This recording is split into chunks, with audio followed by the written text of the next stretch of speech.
Assalamualaikum warahmatullahi wabarakatuh. Kembali lagi di channel Radio Horor. Untuk kisah kali ini ada sebuah cerita yang ditulis oleh akun Twitter yang bernama @bristory. Dan untuk kisah yang akan saya bawakan kali ini yaitu kisah yang berjudul Obor-obor di Desa Kakek. Sebelum kita masuk ke ceritanya, tekan dulu tombol like video ini dan jangan lupa juga tekan tombol subscribe. Dan aktifin juga lonceng notifikasinya agar kalian tidak ketinggalan cerita-cerita baru dari channel ini. Dan bagi teman-teman yang ingin baca langsung cerita ini, nanti silahkan saja kunjungi linknya yang akan saya sertakan di kolom deskripsi. Dan seperti apa untuk kisah kali ini? Langsung saja kita simak berikut ini.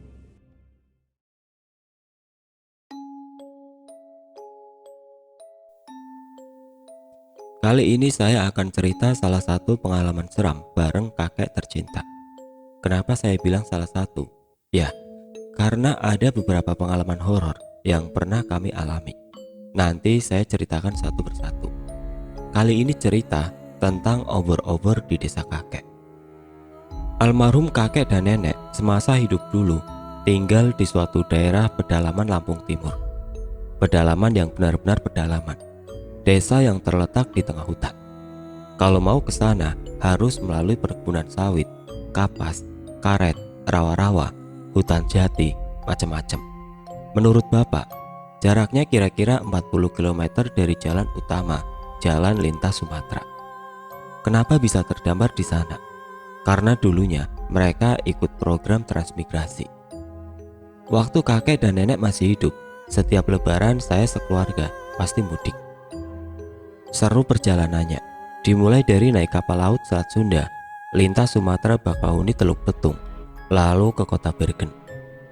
Hanya sampai di situ ada jalan aspalnya. Setelahnya jalan tanah sampai ke rumah kakek. Tapi saya menikmatinya. Karena sudah tua, kakek meninggal 4 tahun yang lalu dalam tidurnya. Nenek meninggal 1 tahun sebelumnya. Sejak mereka meninggal, saya nggak pernah mengunjungi tempat itu lagi. Peristiwa yang akan saya ceritakan ini terjadi sekitar 20 tahun yang lalu, waktu aku masih SD. Tapi tenang aja, detail kejadiannya saya masih ingat. Perjalanan ke rumah kakek selalu menggunakan mobil. Biasanya bapak yang duduk di belakang kemudi, saya duduk di sebelahnya. Saya paling suka memperhatikan barisan pepohonan kelapa sawit ketika mobil berjalan melintas di tengahnya. Ratusan kelapa sawit berjajar rapi membentuk terowongan di antara barisannya. Indah.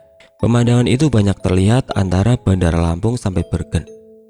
Di kota kecil bernama Bergen ini, jalan aspal berakhir.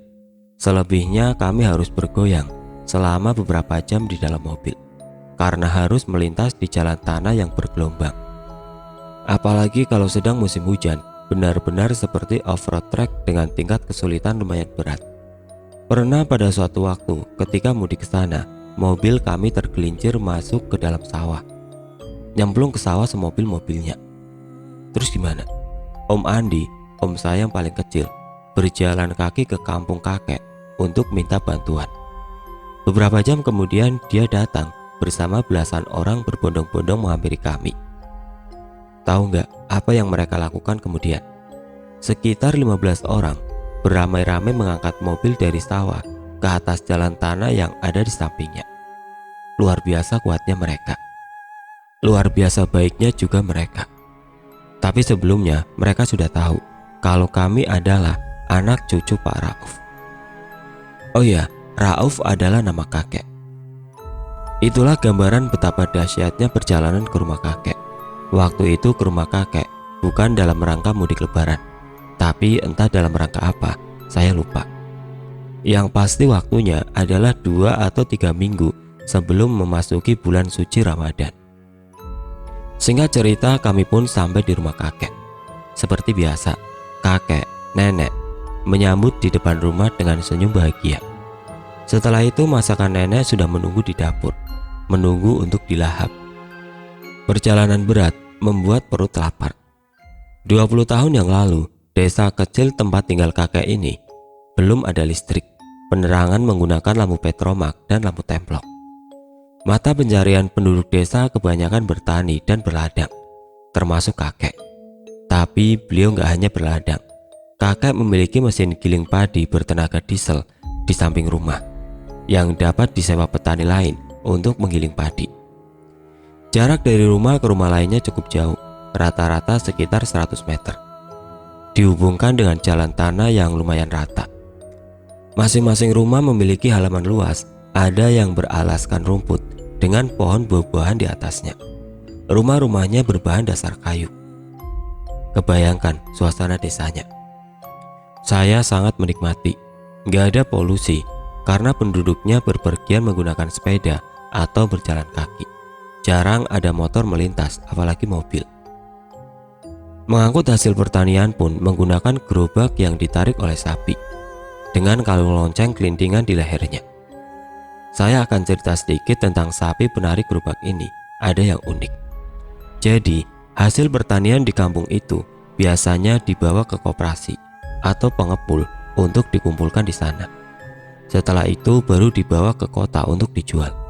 Nah, dari gudang petani hasil pertanian dibawa menggunakan gerobak beroda kayu yang ditarik oleh sapi.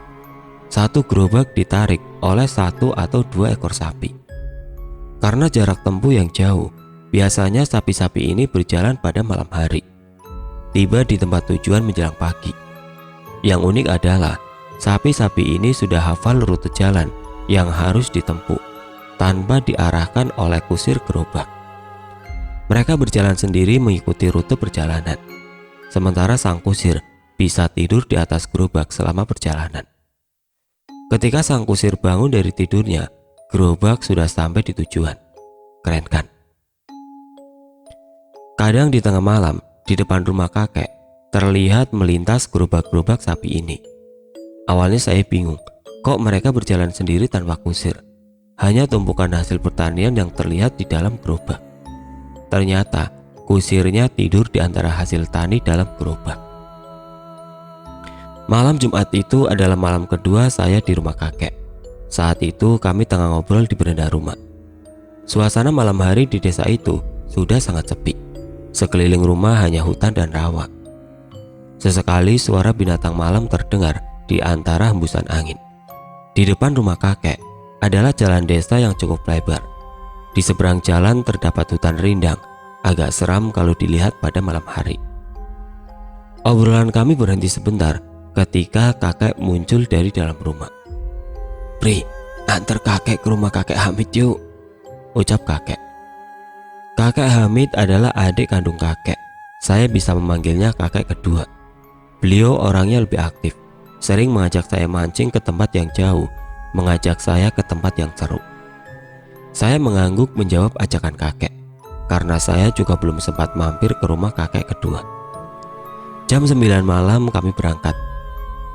Membawa obor, kami berdua menyusuri gelapnya malam di jalan desa terpencil itu. Berjalan kaki akan memakan waktu hampir 1 jam untuk sampai tujuan.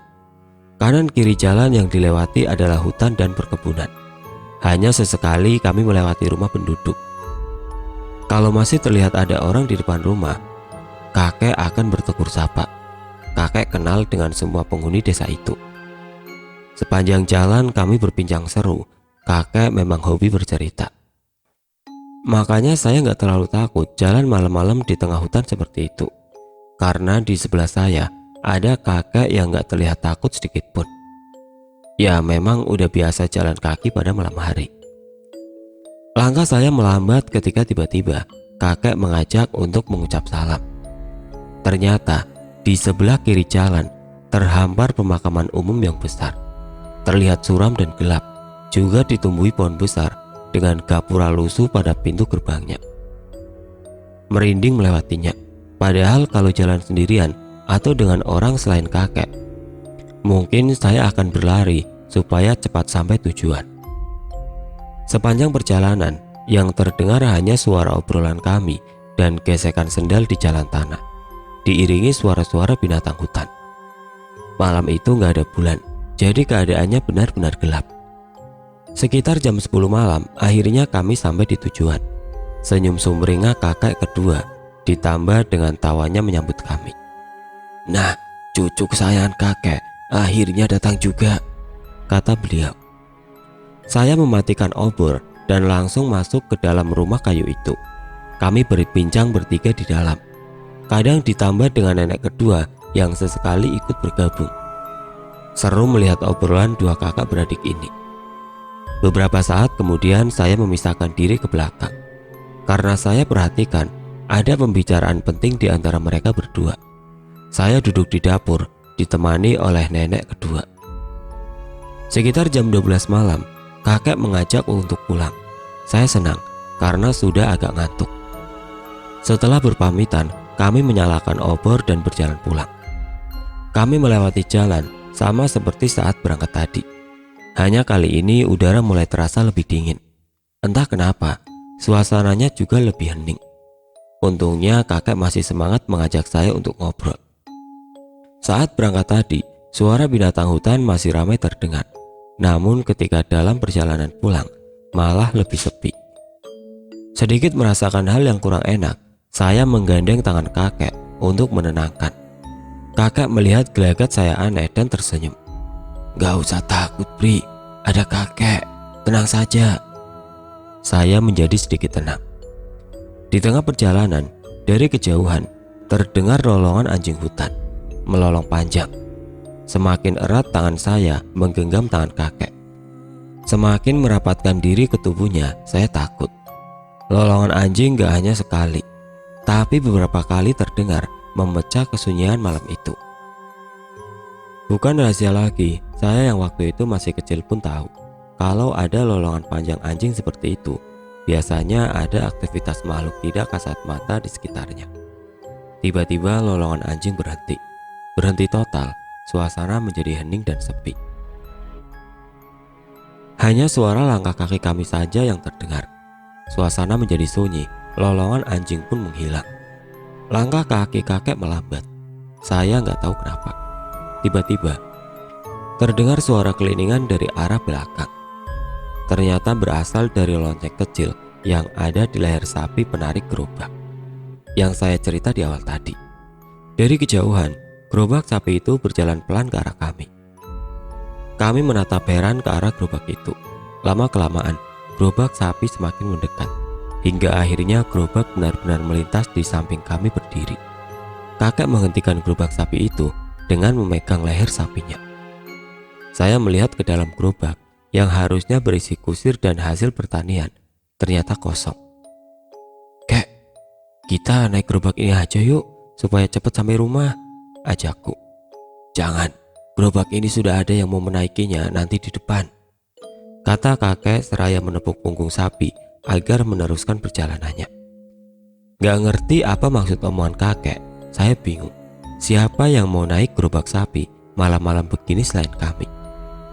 Sepanjang mata memandang, gak ada siapa-siapa. Hanya kami berdua di tengah sunyinya malam itu. Tapi saya akan dapat jawabannya beberapa menit ke depan. Gerobak sapi lanjut berjalan dengan pelan menembus gelapnya jalan yang membelah hutan. Kami mengikuti sekitar 30 meter di belakangnya. Perasaan saya makin gak enak. Kakek gak mengeluarkan sepatah kata pun. Tangannya menggenggam erat tangan saya yang sudah kelihatan takut. Gak lama kemudian, tiba-tiba gerobak sapi itu berhenti. Kami ikut menghentikan langkah. Kakek menarik tangan saya seraya memberi isyarat agar mengikuti langkahnya pindah ke pinggir jalan. Saya bingung, kenapa kakek tiba-tiba pindah posisi jadi ke pinggir jalan. "Kita berhenti dulu di sini, ada yang mau lewat. Kamu jangan takut, tenang aja," ucap kakek sambil tetap tersenyum. Saya semakin bingung. Memang ada apa? Siapa yang mau lewat? Kenapa kakek juga kelihatan agak tegang sikapnya? Saya baru sadar, ternyata gerobak sapi yang tadi itu berhenti tepat di depan pemakaman umum yang kami lewati juga saat berangkat. Dalam perjalanan pulang, pemakaman itu letaknya menjadi di sebelah kanan jalan. Saya ingat dengan gerbang gapura lusuh sebagai pintu masuknya. Suasana semakin hening. Sesekali lolongan anjing hutan terdengar lagi dari kejauhan. Kami masih berdiri di pinggir jalan ketika tiba-tiba ada sesuatu yang menarik perhatian kami. Sesuatu yang muncul dari dalam area pemakaman itu. Dari kejauhan, kami melihat ada cahaya yang muncul dari salah satu gundukan tanah kuburan. Cahaya itu ternyata api yang menyala pada ujung obor. Obor terlihat keluar dari dalam kubur. Dan ternyata belakangan kami lihat obor itu gak muncul dengan sendirinya. Ada yang memegang. Dari kejauhan terlihat bayangan hitam berbentuk manusia yang muncul dari dalam kubur sambil memegang obor. Bayangan hitam pekat memakai jubah panjang. Saya gemetar ketakutan, perlahan menggeser tubuh, pindah ke posisi menjadi di belakang kakek, sambil mengintip dari pinggangnya.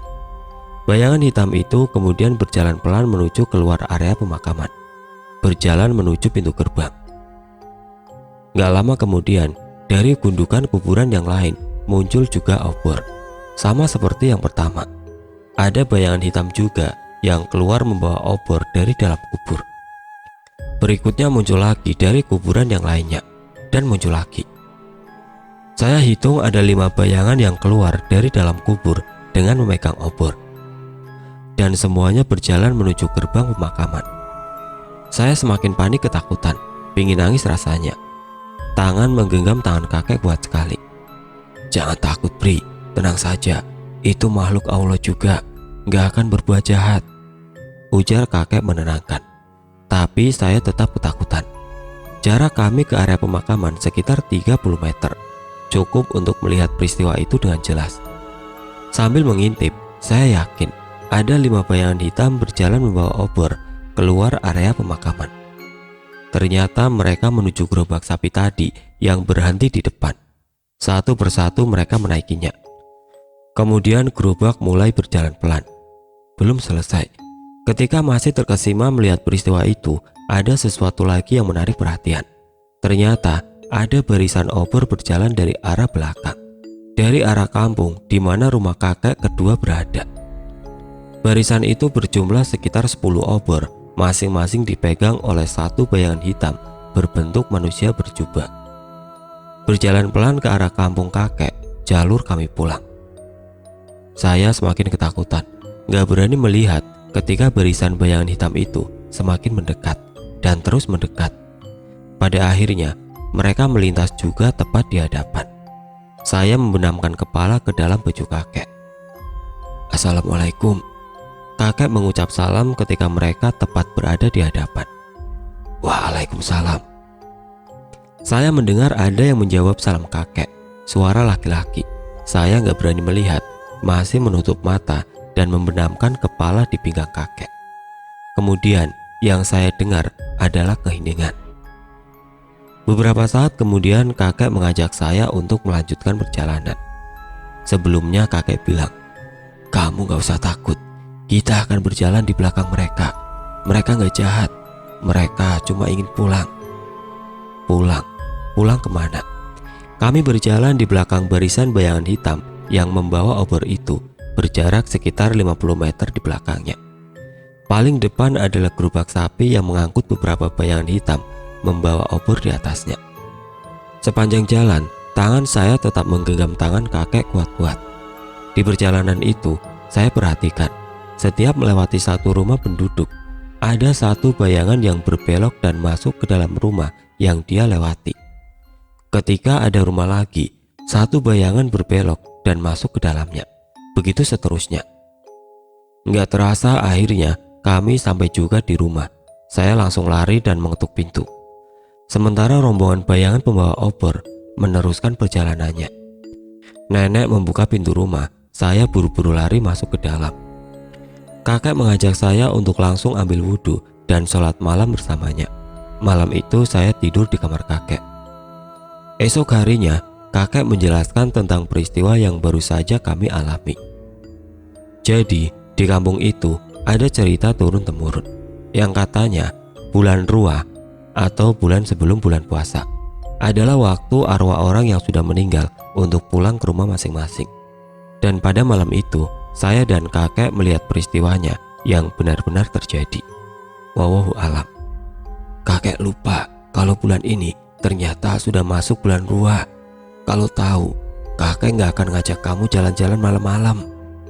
Kakek bilang begitu sambil tertawa. Begitulah salah satu petualangan saya bersama almarhum kakek.